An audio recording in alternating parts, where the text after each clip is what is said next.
Assalamualaikum warahmatullahi wabarakatuh. Saya bersama Biker Subuhan Pekanbaru Riau. Bagi yang sudah bergabung, istiqomah. Bagi yang belum, segera bergabung. Kiamat sudah dekat. Berkah selalu, sukses. Assalamualaikum warahmatullahi wabarakatuh.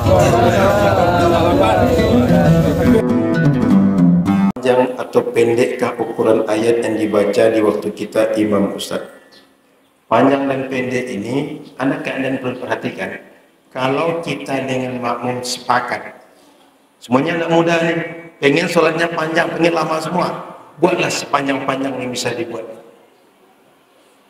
Saya ulang, kita dengan makmum sepakat, atau imam sudah tahu ini santri dia semua, dan santri ini biasa sholat panjang, buatlah sepanjang-panjangnya. Yang kedua, kita tak tahu keadaan makmum. Di belakang ada orang tua, di belakang ada orang lemah, di belakang ada ibu yang sedang meninggalkan anaknya, di belakang ada orang sedang sibuk. Sibuk dia bisa terputus oleh sholat. Dia sholat, setelah selesai sholat dia lanjut kesibukan dia. Maka orang seperti ini mesti meringankan bacaan sholat. Sehingga Nabi SAW dalam hadis Sahih Bukhari itu dijelaskan bahwa itu punya bacaan-bacaan sholat, yang bacaan itu kadang-kadang juz 30 buat duha ke belakang. Kenapa? Karena beliau tidak ingin menyusahkan umat. Maka panjang dan pendek ini tengok siapa makmum kita. Kalau makmum kita orang yang kita kenal, santri yang ingin kita latih, santri tahfiz semua, buatlah 30 juz sekali sholat pun silakan. Tapi kalau masyarakat yang tak biasa sholat, jangankan 30 juz, baca sabbih isma rabbikal a'la sudah kepanjangan, bacalah qul huwallahu ahad.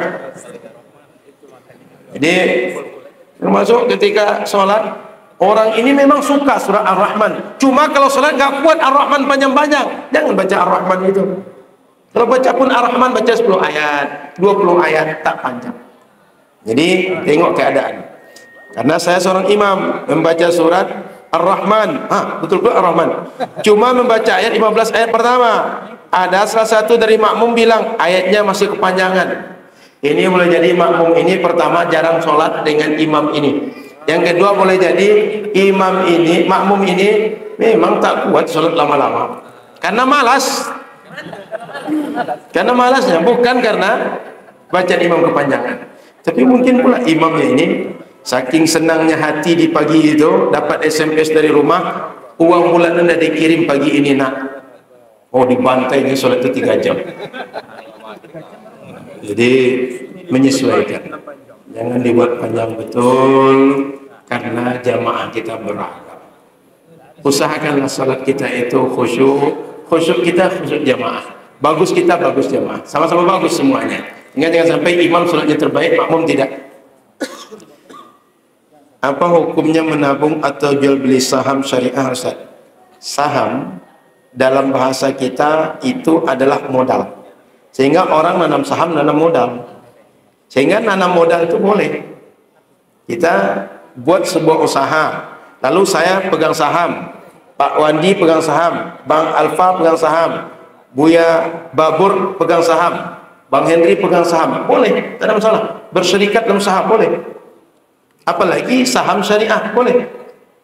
Yang tak boleh itu obligasi. Obligasi itu jual beli hutang.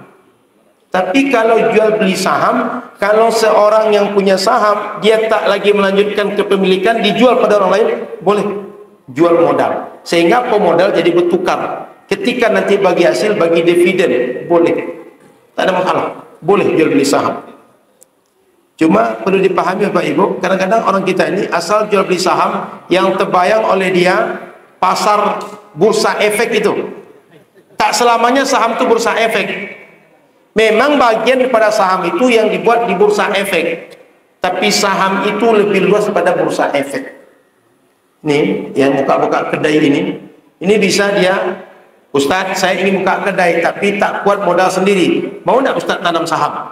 Maksudnya modal dia sebagian, modal saya sebagian, itu tanam saham. Jadi mesti didudukkan saham yang mana maksudnya. Maka Bapak Ibu, kalau bertanya itu biasakan spesifik, jelas kemana maksudnya. Dan menjawab pertanyaan juga mesti spesifik yang mana satu. Tak boleh mengeneralisir, karena boleh jadi maksud orang adalah spesifik. Jadi saham kalau secara umum boleh. Saham di bursa efek itu cuma teknis. Menjualnya dengan pola bursa efek. Menjualnya manual itu teknis. Tapi secara dasar prinsip umum saham boleh, tak terlarang dalam syariat. Apakah investasi saham ini termasuk mudharabah? Bisa bagian dari mudharabah. Secara umum akad saham ini musyarakah, kemitraan, semua orang yang ikut bersaham. Dan boleh jadi bagian daripada saham ini mudharabah. Jadi mudharabah boleh, saham secara umum juga boleh. Bapak Ibu dirahmati Allah. Kalau kita punya uang lalu diam di bank atau diam di rumah, sebenarnya lebih baik diputarkan untuk usaha daripada diam. Kalau diam tak berguna, tapi kalau diputarkan produksi makin banyak. Makin banyak produksi, makin banyak ketersediaan di pasar. Harga makin bisa ditekan. Kan kadang-kadang masalah harga ini adalah kelangkaan barang, sehingga harga tinggi. Kadang-kadang ada yang monopoli, harga tak lagi stabil. Nah, Bapak Ibu rahmati Allah, harta kita digunakan untuk usaha jauh lebih baik dibanding didiamkan. Ustaz, saya tak pandai usaha. Cari mitra, mudharabah, musyarakah. Banyak akad kemitraan dalam fikih muamalah. Jadi jangan diam, karena diam itu tak berguna. Sama dengan air, kalau dia mengendap, kalau dia tenang, justru busuk. Tapi kalau air itu berputar, segar, berfungsi banyak, manfaat banyak. Jadi kalau ada abang-abang yang uangnya diam, cari kawan yang bisa usaha, tak punya modal. Kita punya modal, dia pandai usaha. Berserikatlah kita dengan dia, muncul sebuah produk, muncul sebuah usaha. Dari usaha muncul lapangan kerja, banyak orang tertolong, banyak manfaat yang muncul daripada diam. Tapi mesti saling amanah, saling percaya dua belah pihak. Ustaz, apakah boleh mendoakan orang yang belum masuk Islam? Orang belum masuk Islam doakan, boleh mendoakan. Apa pula salahnya? Yang tak boleh itu mendoakan orang yang tak masuk Islam dengan doa-doa yang dia tujuannya untuk orang Islam. Allah rahmati, Allah ampuni. Mereka saja tak mau diampuni, tak mau dirahmati, kita pula yang memohonkan rahmat dan ampuni. Itu yang tak boleh. Tapi mendoakan agar dia dapat hidayah, boleh. Kan Rasul pernah mendoakan, ya Allah, Islamkanlah, beri hidayahlah satu di antara dua Umar bin Khattab dan Umar bin Hisham. Jadi Rasul pernah berharap orang kafir Quraisy, pentolan Quraisy itu masuk Islam. Maka mendoakan orang masuk Islam itu boleh. Mendoakan orang jadi baik itu boleh. Tak ada masalah. Cuma yang takutnya ada udang beli bawang, ya Allah, masuk Islam kena perempuan itu, ya Allah. Kalau dia Islam nanti saya nikahi dia, ya Allah. Jadi doanya ada ujungnya. Tak tulus. Sebenarnya boleh juga. Cuma jangan gara-gara itu saja. Ustaz, bagaimana pandangan sikap seorang muslim terhadap ODGJ Ustaz? Orang dengan gaya apa? Dengan gangguan jiwa. Para bapak dan ibu rahmati Allah. Dalam Islam, kalaulah wakaf itu bisa digunakan untuk penangkaran hewan yang lepas, sehingga kalau dia lepas bisa mengganggu masyarakat, boleh harta wakaf dibuat untuk itu. Kira-kira Bapak Ibu, hewan dengan orang mana yang lebih patut diperhatikan? Paham nalarnya? Kalau ada di kampung nih, kadang-kadang hewan berkeliaran, tuannya kadang tak tahu, dan dikembalikan ke siapa nggak tahu. Supaya hewan ini tak dimangsa oleh serigala, tak diambil oleh hewan buas lainnya, dibuat penangkaran, dibuat kandang, sampai datang orang menjemput. Boleh harta wakaf digunakan untuk itu. Maknanya dalam Islam, harta untuk memperhatikan hewan saja boleh digunakan. Bayangkan untuk memperhatikan orang, meskipun orang gila. Kira-kira Bapak Ibu, lebih baik mana, lebih terhormat mana orang gila daripada anjing? Anjing bisa menyebabkan orang masuk surga. Ingat hadis Sahih Bukhari? Ada perempuan pezina masuk surga gara-gara ngasih minum anjing. Apalagi memperhatikan orang gila. Paham nalar ini? Dalam syariat kita memperhatikan hewan saja masuk surga. Menyembelih, dalam hadis Arba'in Nawawiyah, falyurih zabihata. Kalau menyembelih, perhatikan pisau itu agak tajam sedikit. Supaya apa? Kalau menyembelih, hewan tak tersiksa gara-gara sembelihan kita. Disuruh pisau itu tajam supaya hewan tak tersiksa. Begitu agama mengajarkan. Apalagi orang gila. Maka Bapak Ibu, kalau ada orang gila tak diperhatikan keluarganya, masyarakat sekitar perhatikanlah dia, bantulah dia. Saya pernah dapat informasi, kalau ada kawan-kawan dekat wafat di sini, Direktur Rumah Sakit Lancang Kuning itu pernah ngasih kabar, Ustaz, kalau Ustaz investasi mau buat rumah sakit, buatlah rumah sakit jiwa katanya. Saya tanya kenapa? Di Riau ini Ustaz, bed kasur untuk orang dirawat karena gila di RSJ Tampan cuma 250. Rumah sakit Lancang Kuning punya 50 rehabilitasi orang gangguan jiwa. Cuma ada 300 Ustaz. Sementara di Riau ini, kalaulah kita menyerap semua pengaduan dari puskesmas, dari kampung-kampung semua daerah, satu bed itu Ustaz bisa diperebutkan untuk 30 orang Ustaz. Paham maksudnya? Kebutuhan orang gila Riau untuk satu bed itu adalah antri 30 orang. Ini rahasia untuk orang kaya, saya kasih tahu. Jadi kalau ada orang kaya sini membuat rumah sakit, buatlah rumah sakit jiwa. Biar tertampung orang rumah sakit, orang-orang gila itu, nanti income-nya besar. Kenapa? Pasarnya sudah jelas. 30 satu bed. Anggaplah diambil oleh rumah sakit jiwa dari Lancang Kuning, satu hari 29 sisanya lagi. Belum lagi pilkada dekat. Surplusnya makin banyak. Jadi belum pendukungnya lagi. Jadi Bapak Ibu yang dirahmati Allah SWT, Islam sudah mengajarkan hewan saja diperhatikan. Barusan hadis yang kita baca itu rahmat, sayang. Lanjut. Agak panjang ini, curhat apa pertanyaan? Ustaz, saya mau beli rumah KPR dengan bank syariah, tapi dalam administrasinya ada unsur bohong tentang pekerjaan saya karena usaha saya di luar kota Pekanbaru, sedangkan saya ambil rumah di Pekanbaru. Jadi developernya nyuruh saya buat seolah-olah usaha saya di Pekanbaru dan memanipulasi datanya. Apakah boleh Ustaz? Secara administrasi memang aman, tapi secara hukum dengan Allah, secara kejujuran dengan Allah, itu tak bisa dibohongi. Sehingga berkahnya ini tak akan dapat. Kenapa? Dari awal sudah dimulai dengan ketidakjujuran. Karena saya ragu, takutnya sesuatu yang diawali dengan berbohong tak baik. Betul. Kata Nabi, alaikum bisidqi, jujurlah kalian. Fa inna sidqa yahdi ilal bir. Karena jujur itu, benar itu, lurus itu membawa kepada kebaikan-kebaikan.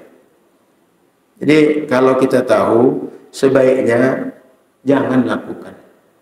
Karena di dunia ini semuanya bisa diatur. Tapi urusan kita dengan Allah tak bisa dimanipulasi. Hati kita tahu, Allah tahu. Jujur dan tidak jujur kita bisa diketahui Allah dan akan dihisab di akhirat nanti. Di dunia ini semua orang bisa ditipu Bapak Ibu, tapi di akhirat tak ada satupun tipuan yang tak terungkap, terbuka semuanya. Allah tahu ma tukinnu suduruhum, yang tersimpan dalam hati kita Allah tahu, apalagi yang nampak. Kalau saya pinjam uang di bank syariah, uang dengan uang, dana, kur, boleh Ustaz, apakah ada unsur riba? Bapak Ibu, kepemilikan rumah caranya banyak. Ada yang kita pinjam uang pada orang untuk ansur-ansur bangun. Yang kedua, artinya pinjam uang, ansur beli semampu kita untuk bangun sikit-sikit. Bangun pondasi dulu, nanti baru pasang atap, baru nanti dinding, baru lengkapi. Uangnya dipinjam lalu bangun ansur-ansur.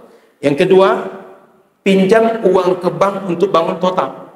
Yang ketiga, dengan prinsip murabahah, dibelikan oleh bank lalu kita beli ke bank. Yang keempat, kita nyicil bayar ke bank. Banyak metode. Sehingga kalau bisa menghindari yang riba, menghindari yang dosa, menghindari yang bohong, carilah yang lurusnya.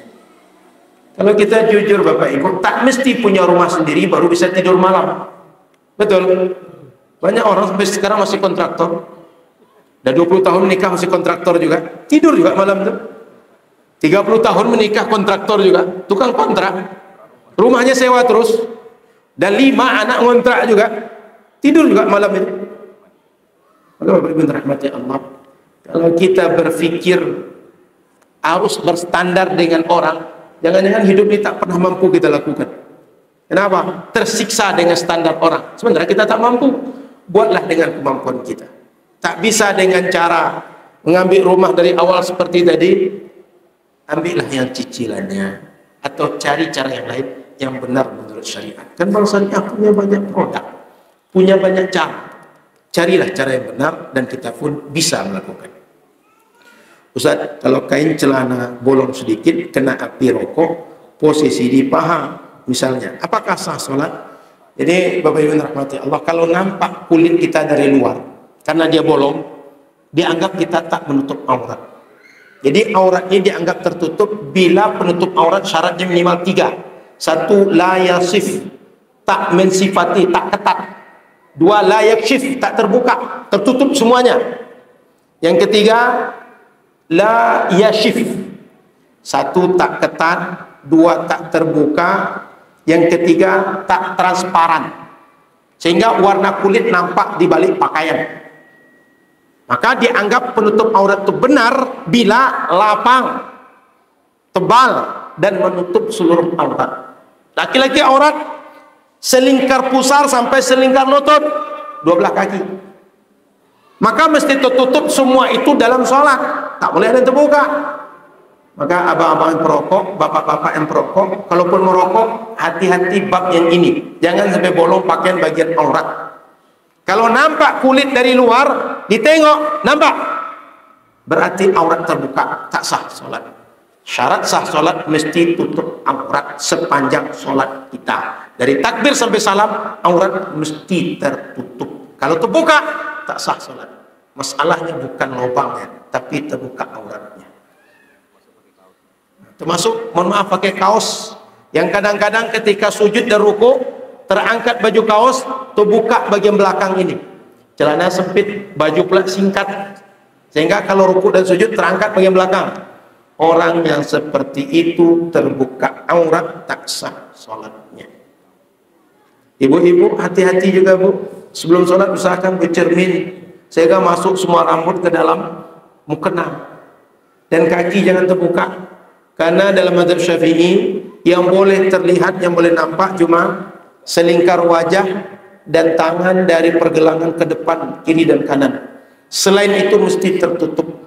Maka bagus perempuan itu pakai kaos kaki atau mukenanya dalam, sehingga ketika dia rukuk dan sujud, ketika gerakan sholat tak terbuka aurat, kecuali yang boleh itu cuma 2 telapak tangan dan muka dia saja. Kalau tidak, dalam mazhab Syafi'i bisa batal sholatnya. Kalau kita tahu setelah selesai sholat apakah harus diulang Ustaz?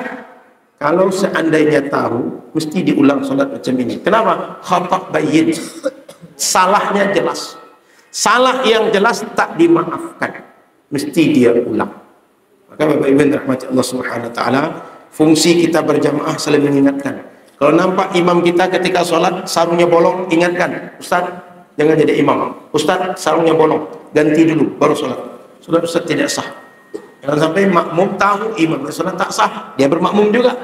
Dalam berjamaah tidak boleh berjamaah orang yang meyakini imamnya tak sah solatnya.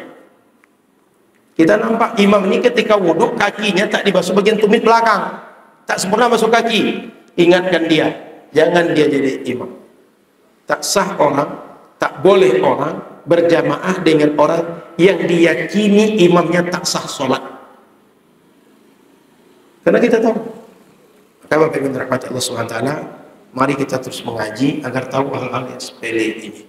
Pagi ini 2 hadis kita baca, 230, 231. Ke depan 232. Saya ingatkan kepada Tuan Guru, nanti Bapak Ibu tandai di hadis lingkari 232 kajian ke depan insyaallah. Sudah terjawab semua pertanyaan.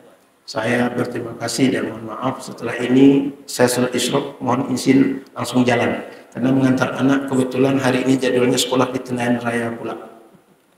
Jadi bagi orang Pekanbaru insya Allah sangat paham perjalanan ini. Rimbu Panjang Tenayan Raya. Memang Pekanbaru juga. tapi ujung Pekanbaru sana dan dari Kampar. Sekali lagi terima kasih. Setelah salat Isyraq saya tak sarapan pagi di sini, saya langsung izin mengantar anak sekolah. Subhanallah bihamdika astaghfiruka nashhadu an la ilaha illa anta nastaghfiruka wa natubu ilaika. Assalamualaikum warahmatullahi wabarakatuh.